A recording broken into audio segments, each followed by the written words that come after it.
chapter 26.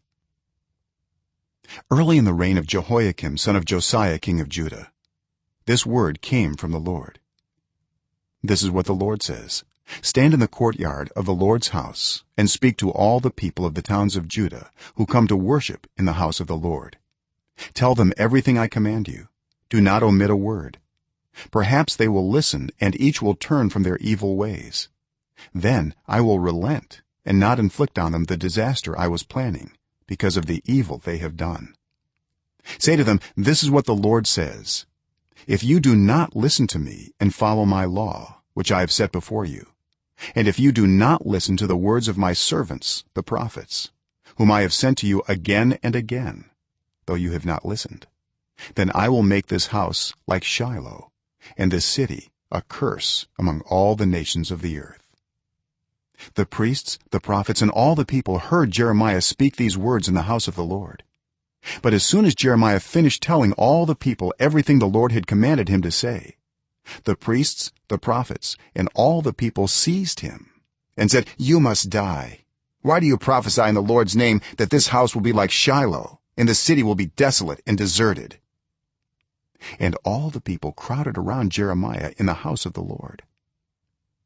When the officials of Judah heard about these things, they went up from the royal palace to the house of the Lord and took their places at the entrance of the new gate of the Lord's house.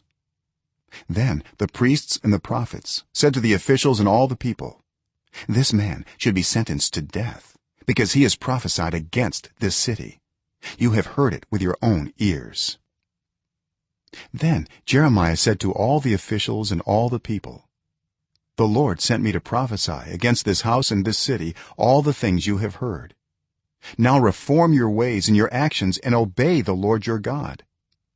Then the Lord will relent and not bring the disaster he has pronounced against you. As for me, I am in your hands. Do with me whatever you think is good and right.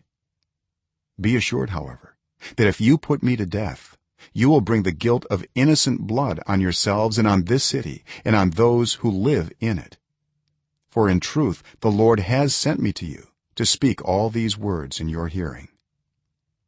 Then the officials and all the people said to the priests and the prophets, this man should not be sentenced to death.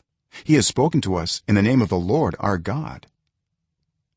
Some of the elders of the land stepped forward and said to the entire assembly of people, Micah of Moresheth prophesied in the days of Hezekiah king of Judah.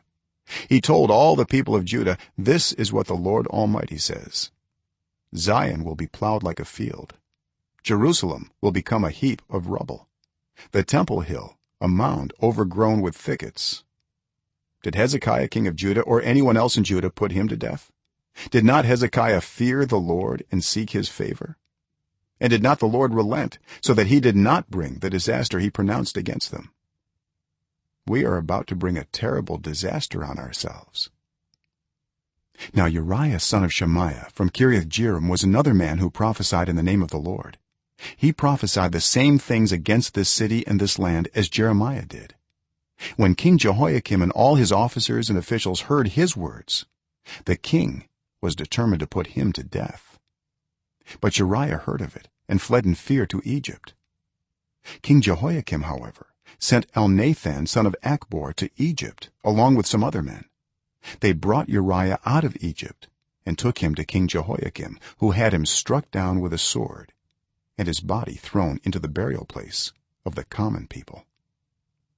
Furthermore, Ahikam son of Shaphan supported Jeremiah, and so he was not handed over to the people to be put to death.